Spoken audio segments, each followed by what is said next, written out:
सभी को मेरा प्रणाम। कि इंतजार करने वालों को जीवन में उतना ही मिलता है जितना कि कोशिश करने वाले छोड़ देते हैं। एक बहुत सुंदर कहानी आज की जो इस बात को चरितार्थ करे। एक गुरु और शिष्य रहते हैं। गुरु अपने शिष्य को लेकर शहर की तरफ जाते हैं। गांव से काफी दूर होता है शहर। पैदल वो रास्ते में चलने लगते हैं। चलते चलते शाम हो जाती है तो वो कहीं ना कहीं रुकने के लिए जगह ढूंढने लगते हैं। तो देखते हैं एक बहुत बड़ा सा खेत और उसके अंदर एक छोटा सा मकान बना हुआ है। वो अंदर जाते हैं और मिलते हैं जो भी वहाँ मकान का भूमि स्वामी जो भी रहता है मकान के मालिक से बात करते हैं कि हम शहर की तरफ जा रहे हैं और हम चाहते हैं हम रात्रि विश्राम आपके यहाँ करें। तो बिल्कुल सहर्ष इस बात को स्वीकार करते हैं कि बिल्कुल आप रात्रि यहीं रुके। बैठते हैं, बातचीत होती है। वो पूछते हैं इतना बड़ा खेत ये किसका है? बोले ये हमारा ही है। अच्छा अच्छा। तो गुरु और शिष्य दोनों का ध्यान जाता है कि इतना बड़ा खेत और खाली पड़ा है। तो पूछते हैं कि ये खेत खाली क्यों है? आप इसमें फिर आपका गुजारा कैसे चलता है? बोले खेत तो ऐसे ही खाली पड़ा है, इसमें तो हम कुछ नहीं करते। हमारे पास एक भैंस है, उसका जो दूध आता है उससे हमारा गुजारा चल रहा है, हमारा जीवन चल रहा है। मैं पूछता हूँ, गुरुजी पूछते हैं कि कौन कौन है आपके घर में? बोले मेरी माता है, मेरे बच्चे हैं, मेरी वाइफ है, हम 4-5 लोग हैं इस घर में। और ठीक है, भैंस दूध देती है और उस दूध से हमारा गुजारा, हमारा जीवन चल रहा है। ठीक है। रात्रि हो जाती है, गुरु और शिष्य भी सो जाते हैं। रात को आधी रात को गुरुजी उठते हैं और अपने शिष्य को बोलते हैं इनकी भैंस खोलो, इनकी भैंस लेकर अपने को चलना है। तो शिष्य बोलता है आप मेरे गुरु हो और आप मुझे चोरी करना सिखा रहे हो, ऐसा ऐसा। तो मैं जो कहता हूँ मेरी बात सुनो, इस भैंस को खोलो और अपन को यहाँ से इस भैंस को लेके चलना है और अपन यहाँ अभी निकलेंगे। रात को वो भैंस खोल लेता है। वो चूंकि अपने गुरु की बात आदेश को मानना ही पड़ता है तो भैंस खोल लेता है और गुरु और शिष्य निकल जाते हैं। बहुत दूर उस भैंस को ले जाते हैं और छोड़ देते हैं।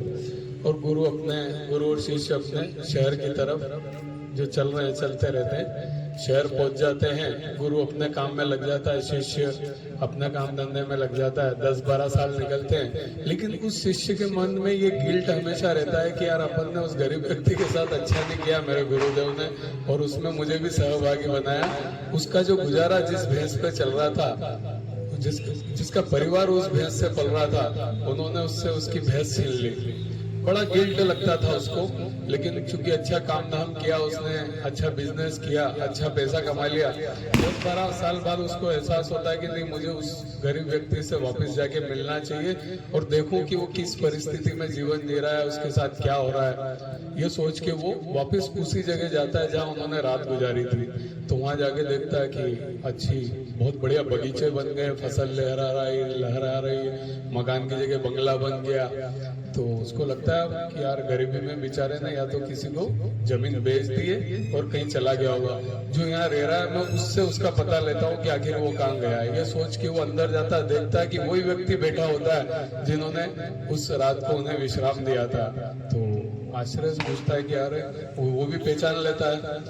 बातचीत होती है। बोले ये इतना सब कैसे डेवलपमेंट? बोले क्या बताऊं साहब, उस दिन आप रात को आए, आपने विश्राम किया और मेरी किस्मत इतनी खराब थी कि उसी रात हमारी भैंस चोरी हो गई।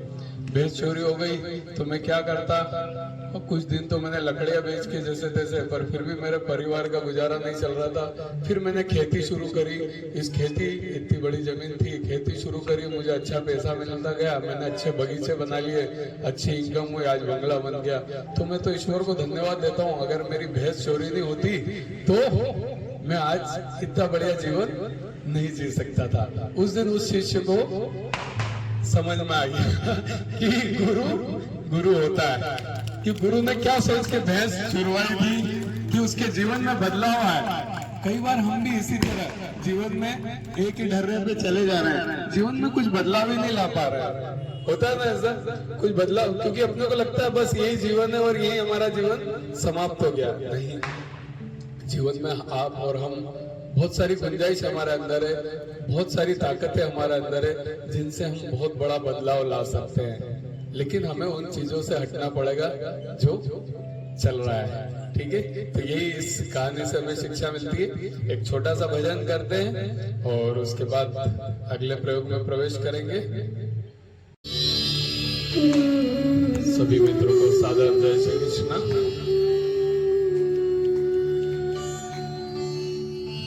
सभी अच्छा भजन करेंगे, अच्छी भक्ति करेंगे, मन को प्रफुल्लित करेंगे, रीढ़ की हड्डी सभी की सीधी रहेगी, सभी लोग ज्ञान मुद्रा में रहेंगे।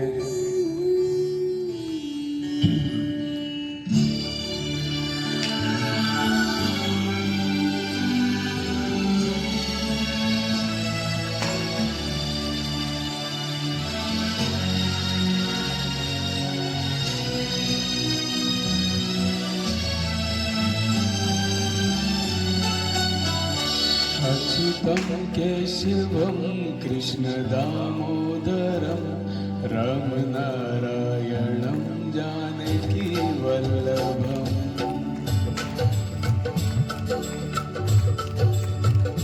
अच्युतं केशवं कृष्ण दामोदरं, गाइए अपने साथ में, कृष्ण दामोदरं रामनारायणं जानकी वल्लभम्। जब कोरस बजता आप भी गाइए। कौन कहते हैं भगवान का भी नहीं,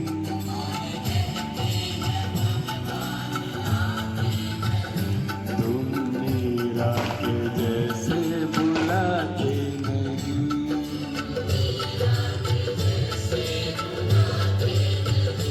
अच्युतं केशवं कृष्ण दामोदरं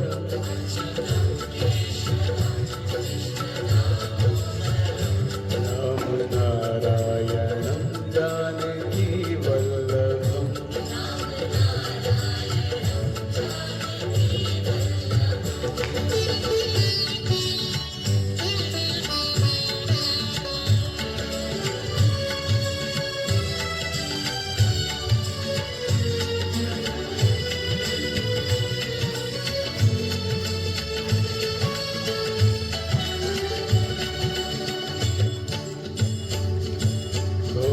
कहते हैं भगवान खाते नहीं,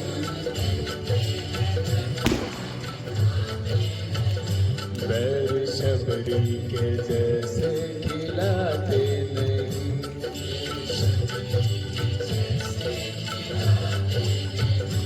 अच्युतं केशवं कृष्ण दामोदरं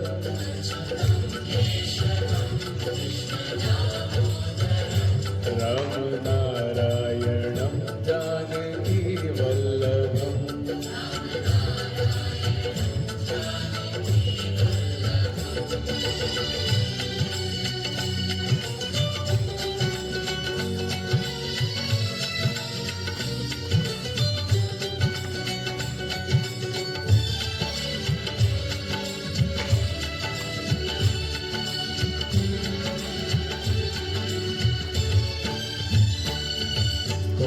कहते हैं भगवान सोते नहीं,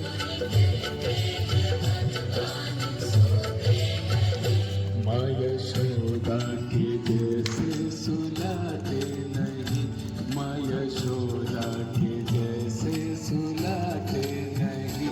अच्युतं केशवं कृष्ण दामोदरं